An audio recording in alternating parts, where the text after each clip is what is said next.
திருச்சி ஸ்ரீரங்கம் ரங்கநாதர் கோயிலுக்கு வரும் பக்தர்களின் செல்போன்களை பாதுகாக்க 3 கோபுர வாசல்களிலும் கவுண்டர்கள் அமைக்கப்பட்டு பாதுகாப்பு பெட்டகங்கள் தயார் செய்யப்பட்டுள்ளன.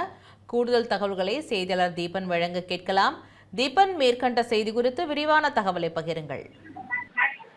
வணக்கம் பராசக்தி. தமிழ்நாட்டில் இருக்கக்கூடிய குறிப்பாக இந்து அறநிலைத்துறை கட்டுப்பாடு இருக்கக்கூடிய சிறப்பு வாய்ந்த கோயில்களில் பொதுமக்கள் தங்களுடைய செல்போன்களை எடுத்துக்கொண்டு புகைப்படம் எடுப்பதும் மற்றும் அதை வீடியோவாக எடுத்து ரீல் செய்து சமூக வலைதளங்களில் தொடர்ந்து பரப்பி வருவது வாடிக்கையாக இருக்கிறது. இவற்றை கட்டுப்படுத்த வேண்டும், கோயில்களின் புனிதத்தன்மையை பாதுகாக்க வேண்டும் என்பதற்காக தமிழ்நாடு இந்து சமய அறநிலைத்துறை அமைச்சர் மற்றும் துறை அதிகாரி சார்பாக ஒரு முக்கியமான அறிவிப்பை கடந்த சில வாரங்களுக்கு முன்பாக வெளியிட்டிருந்தார்கள். குறிப்பாக அந்த புராதனம் மிக்க சிறப்பு வாய்ந்த கோயில்களுள்ளே செல்லக்கூடிய மக்கள் யாரும் செல்போன் எடுத்து செல்வதற்கு அனுமதி இல்லை, தடை விதிக்கப்படும். அவர் செல்போனை பாதுகாப்பாக வைப்பதற்கான சிறப்பு பிரத்யேக பெட்டகங்களும் உருவாக்கப்படும் என தெரிவிக்கப்பட்டிருந்தது. அதன்படி இந்த விதிமுறை செப்டம்பர் 1 முதல் தமிழ்நாடு இருக்கக்கூடிய அனைத்து கோயில்களிலும் பொருந்தும் எனவும் தெரிவிக்கப்பட்டிருந்தது. அதன்படிதான் திருச்சி மாவட்டம் இருக்கக்கூடிய பூலோக வைகுண்டம் என்று போற்றப்படக்கூடிய ஸ்ரீரங்கம் ரங்கநாத திருக்கோவிலில் செல்போன்கள் வரும் செப்டம்பர் 1 முதல் கோயில் உள்ளே எடுத்து செல்வதற்கு அனுமதி மறுக்கப்பட்டுள்ளது. இதற்காக ஸ்ரீரங்கம் தெற்கு கோபுர வாசல், வடக்கு வாசல், கிழக்கு வாசல் என 3 இடங்களில் சிறப்பு கவுண்டர்கள் அமைக்கப்பட்டுள்ளது. இதில் தெற்கு கோபுர வாசல் பகுதியில் காலணிகள் பாதுகாக்கும் இடம் அருகில் உள்ள கவுண்டரில் வங்கி லாக்கர் போன்று 2000 பெட்டகங்கள் உள்ளன. இதில் ஒரே குழுவாக வந்தால் ஒரு பெட்டகத்திற்கு 5 செல்போன்கள் வரை வைப்பதற்காக ஏற்பாடு செய்யப்பட்டது. அதே போன்று வடக்கு மற்றும் கிழக்கு வாசலில் தலா 500 பெட்டகங்கள் கொண்ட செல்போன் வைப்பு அறை தயார் நிலையில் உள்ளது.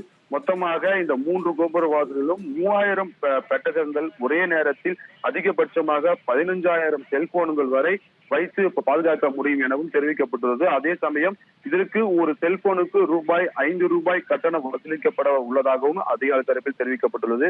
மேலும் கோயிலுக்கு வரும் பக்தர்கள் முடிந்த அளவிற்கு தங்களது செல்போன்களை வீட்டிலோ அல்லது வாகனத்திலே பத்திரமாக வைத்துவிட்டு வந்தால் கோவிலில் பணியாளரின் பணி சுமை குறையும். அதற்கு பக்தர்கள் முழு ஒத்துழைப்பு கொடுக்க வேண்டும். இல்லை என்றால் நீண்ட வரிசையில் இருக்கக்கூடிய ஒரு சூழ்நிலை உருவாகும். ஆகையால் பொதுமக்களும் முழு ஒத்துழைப்பு தர வேண்டும் என கோவில் நிர்வாகம் தரப்பில் தெரிவிக்கப்பட்டுள்ளது.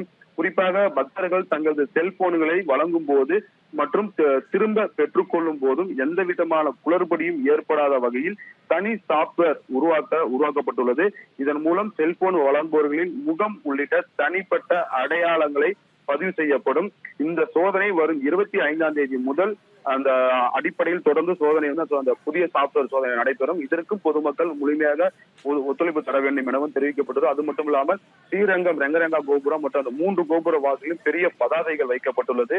செல்போன்கள் எடுத்து செல்வதற்கு தடை விதிக்கப்பட்டுள்ளது என்பது குறித்தும், அதே போன்று ஒலிபெருக்கி மூலமாக தொடர்ந்து வரக்கூடிய பக்தர்களுக்கு தமிழ் மற்றும் ஆங்கிலம், தெலுங்கு, ஹிந்தி போன்ற மொழிகளில் செப்டம்பர் 1 செல்போன்களை கோயில் வளாகத்தில் எடுத்து செல்வதற்கு தடை விதிக்கப்பட்டுள்ளது. அதை மீறினால் சட்ட ரீதியான நடவடிக்கை என்ன எடுக்கப்படும் என்பது குறித்து பொதுமக்களுக்கு விழிப்புணர்வு ஏற்படுத்தியும் கோயில் நிர்வாகம் அதுக்கான நடவடிக்கை தற்போது ஈடுபட்டு வருகிறார்கள். தகவலுக்கு நன்றி தீபன்.